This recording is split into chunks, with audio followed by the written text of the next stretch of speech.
Vice Mayor of the Municipality of Napa, I take great pride and honor in the Sangguniang Bayan being recognized as one of the best performing Sangguniang Bayan, not only in the province of Camarines Sur, the Bicol region, and as a finalist in the national level. But over and above all of that, I think the most important part that we have undergone so far is that because of our innovative programs in the local government, we were able to infuse due process in the drafting of resolutions, ordinances, and also in my capacity as Vice Mayor of the municipality and the President of the VMLP, we came up with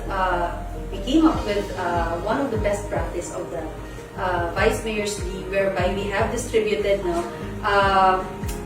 books for all Vice Mayors in the entire Bicol region on local legislation and on the local government code, so that, well, as Vice Mayors, they will have mastery of the local government code that will serve as their Bible in our service in the municipality that we serve. Well, sa probinsya ng Sorsogon, I have a program which is 7K. Kabuhayan, kadunungan, kalusugan, katrangkiluhan, kalinisan, kagandahan, and kalikasan.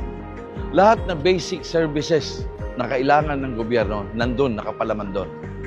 Especially is kadunungan, which is cater education. So under kadunungan, I have a program which is A1. This is for the future leadership program for the future of the province of Sorsogon.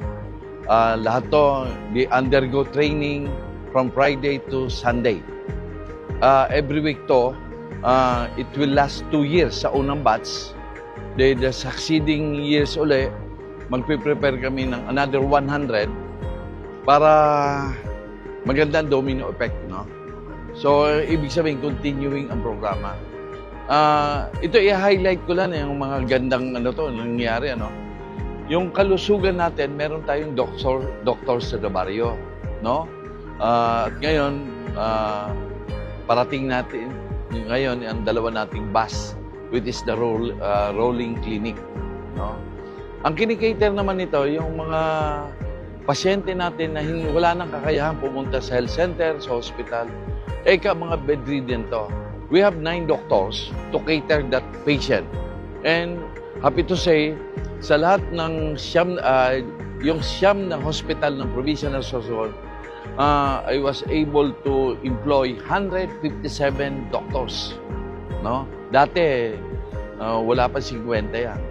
So ngayon, abundant tayo sa gamot, malinis, at sinistema natin ang sistema ng tamang paggogobyerno sa probinsya ng Sorsogon. Actually, tamang-tama to, akmak-akma, dahil ito ang buwan ng DILG, ano? Gusto ko lang i-emphasize kasi sa probinsya ng Sorsogon, I made an executive order, sinuporta ng panlalawigan doon sa JEDA project. Ito geographically isolated sa advantageous area, matagal na itong batas. Ang problema, hindi ito binibigyan ng pansin ng lahat ng ahensya, na supposed to be lahat ng ahensya sa ngayon ng gobyerno, binibigyan ng pondo itong mga isolated area. Sa probinsya ng Sorsogon, na-i-profile ko na to. No? Na-i-profile ko na ito 5 barangay at gusto ko by next year, binigyan ko to ng kaakibat at tamang pondo para maasikaso to. Aling sunod doon sa batas na dapat meron tayong pondo para doon sa JEDA project. At sana, ang DILG matutukan to, tamang-tama itong interview mo sa akin, pamukaw nga. No? Paalala na yung mga nakatira ron, talagang sabihin natin, medyo napabayaan. During my time, sisiguraduhin ko to sa iyo, mama, no, na naka-in-place na ang proyekto natin by next year doon sa JEDA project na yan. Local government month for me will entail empowerment of all local government units.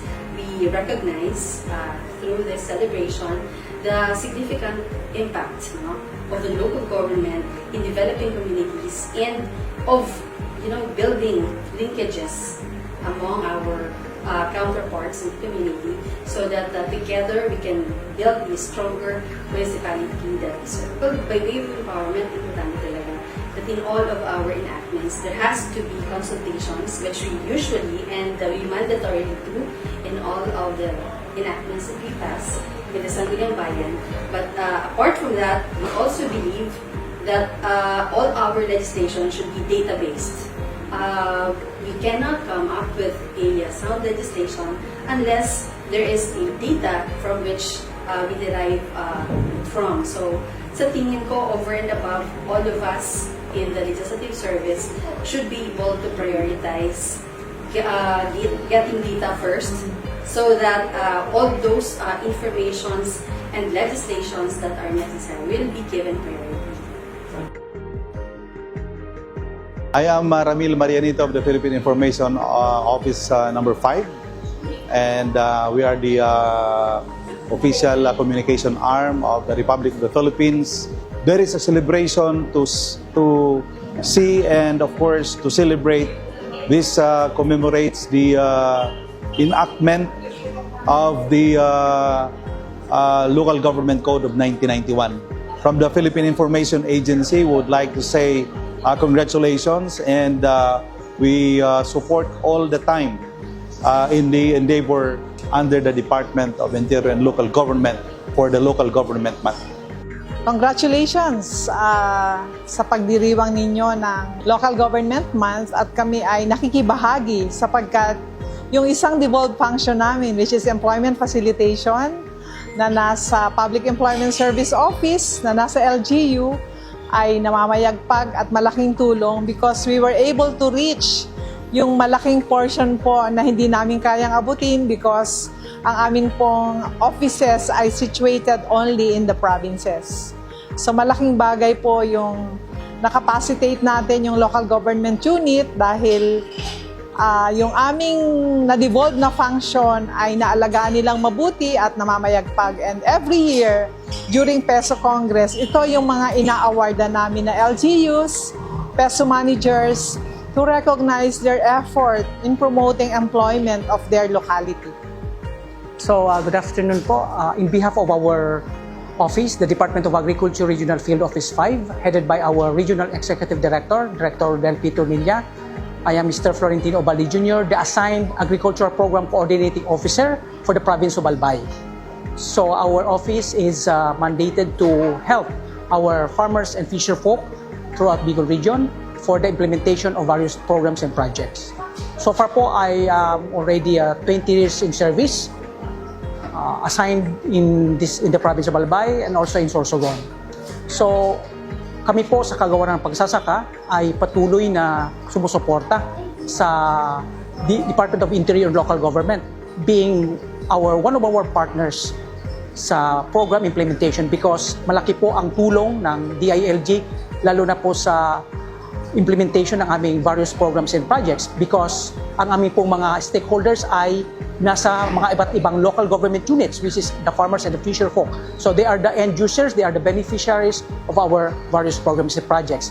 Especially po yung aming pong implementation ng iba't ibang banner programs. We have the rice program, the corn program, the high value crops commercial program, organic program, livestock and poultry development program, and other special projects.